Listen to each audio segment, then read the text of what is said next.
Seguramente todos tenemos anécdotas curiosas sobre jovencitos y podríamos hablar largo y tendido de eso. Pero una vez leí un relato sobre un psicólogo infantil que comenzó a ejercer su profesión con 4 teorías y ningún hijo.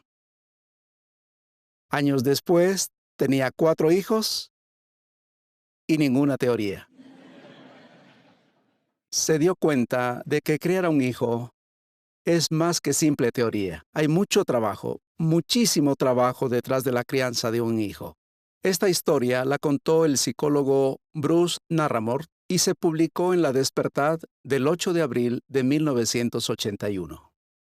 Las teorías sobre la crianza de los hijos van y vienen, pero los mejores consejos para criar a los hijos obviamente los podemos encontrar en la Biblia. Y es que llevan ahí miles de años y funcionan. Siempre han funcionado. Un dato interesante es que en el libro bíblico de Proverbios, por cada consejo que se da a un adulto, hay 4 para los jóvenes. A lo mejor esto les sorprende, pero es lo que yo leí, no me lo inventé.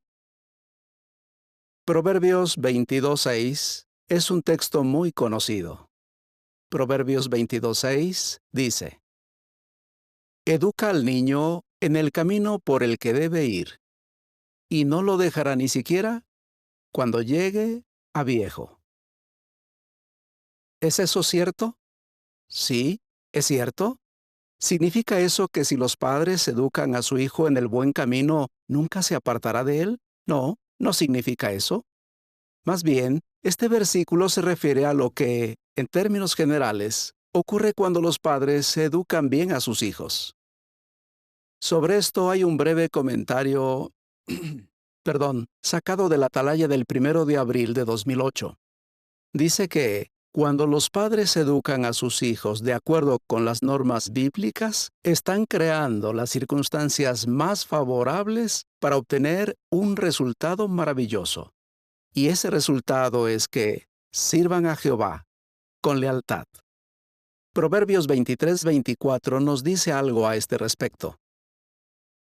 Proverbios 23:24. ¿Y verdad que muchos padres y madres se sienten muy orgullosos de sus hijos? Por ejemplo, los que tienen un hijo sirviendo en Betel. Dice, el padre de un justo sin duda estará contento. El que sea padre de un sabio se alegrará gracias a él. Y esto es cierto. Cuando los padres tienen un hijo así, se sienten muy felices. Pero también está el otro lado de la moneda. Aunque los padres pongan todo su empeño, a veces sus hijos le dan la espalda a Jehová. Ahí tienen a Salomón. No era precisamente un niño, pero cuesta entender cómo es posible que este hombre, ya de viejo, abandonara a Jehová. Pero lo hizo, lo dejó.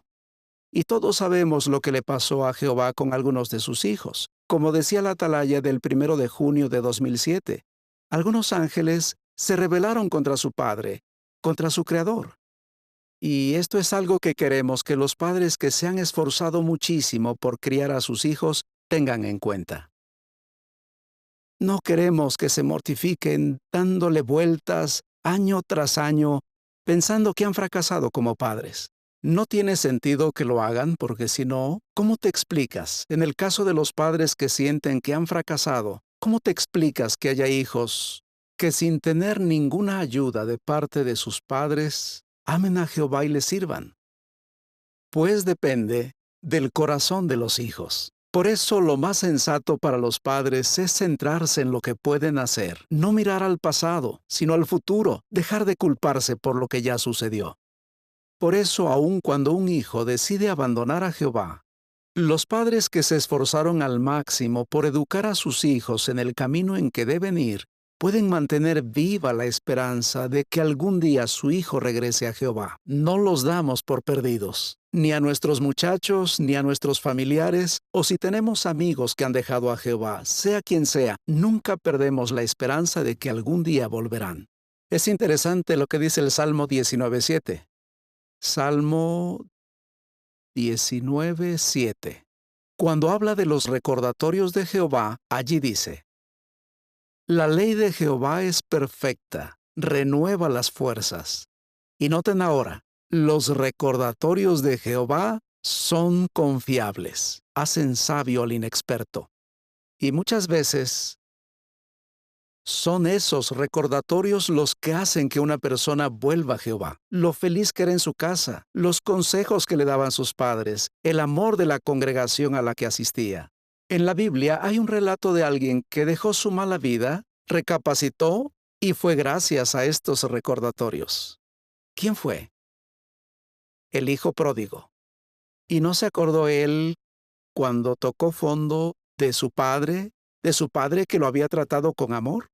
Así que no debemos subestimar el impacto que la educación puede tener en los hijos. Aunque puede que los hijos no respondan, o por lo menos de manera inmediata, muchas veces reaccionan más tarde, tal vez por las cosas que les pasan en la vida. Y eso hace que se topen de frente con la realidad. Por otra parte, hay miles de hijos de testigos de Jehová criados en la verdad, que como dice Proverbios, se comportan de una manera pura y correcta. Y es impresionante que estos jóvenes piensan por sí mismos. No se limitan a repetir como periquitos lo que sus padres les dicen. Han desarrollado su capacidad de pensar y son capaces de hablar de la verdad. De hecho, la defienden a su manera. En Gran Bretaña, Tim y Sam, dos niños de 11 años, que eran publicadores no bautizados, estaban predicando con la mamá de Tim. Los dos niños necesitaban maletines nuevos para predicar, pero sus padres no tenían dinero. Es curioso que esa mañana, las mamás de los dos niños, antes de salir a predicar, habían orado sobre ese asunto. En la última casa que visitaron esa mañana, Tim habló con una mujer y le leyó un texto de la Biblia. La mujer lo interrumpió y le preguntó de qué religión era. Cuando Tim le dijo que era testigo de Jehová, la mujer se enojó mucho y lo regañó. Y le dijo a su madre que cómo era posible que los testigos dejaran morir a sus hijos por prohibirles aceptar una transfusión de sangre. Podemos imaginar que encontrarse en esa situación no fue nada fácil para ese niño y su mamá. La mamá de Tim le dijo a la señora que por qué no le preguntaba ella misma a los niños lo que ellos pensaban. Y lo hizo. Entonces Tim le explicó que él siempre elegiría tratamientos alternativos que no fueran en contra de su conciencia entrenada por la Biblia. Un niño de 11 años. Y Sam, el otro niño, dijo que su propia hermana había recibido un tratamiento sin sangre y se recuperó mejor que los que se ponían sangre. Entonces la señora se dirigió otra vez a la mamá de Tim y esta vez le echó en cara que anduviéramos llevando a los niños por las casas. Seguro que nos han dicho esto muchas veces. En esta ocasión, los dos niños le contestaron a la señora que les encantaba predicar y que era mucho mejor que andar por la calle sin hacer nada, como hacían otros niños de su edad. Esto le impresionó a la señora. De hecho, la hizo pensar y se calmó. Entonces les pidió a los niños que esperaran un momento y entró a su casa. Imagínense la sorpresa que se llevaron cuando regresó con dos maletines de piel nuevos y perfectos para la predicación. Y es que ella se dedicaba a venderlos. Su actitud cambió tanto que incluso aceptó que los niños la visitaran de nuevo.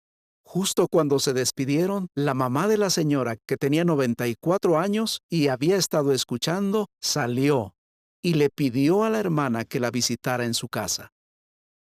Qué orgullosos estamos de nuestros jovencitos, ¿verdad? Es un verdadero placer escucharlos comentar en sus propias palabras en las reuniones, o cuando predicamos con ellos y los oímos expresar su fe. Sin duda tenemos muchísimos jóvenes fieles que están demostrando que de veras son maduros y quieren a Jehová.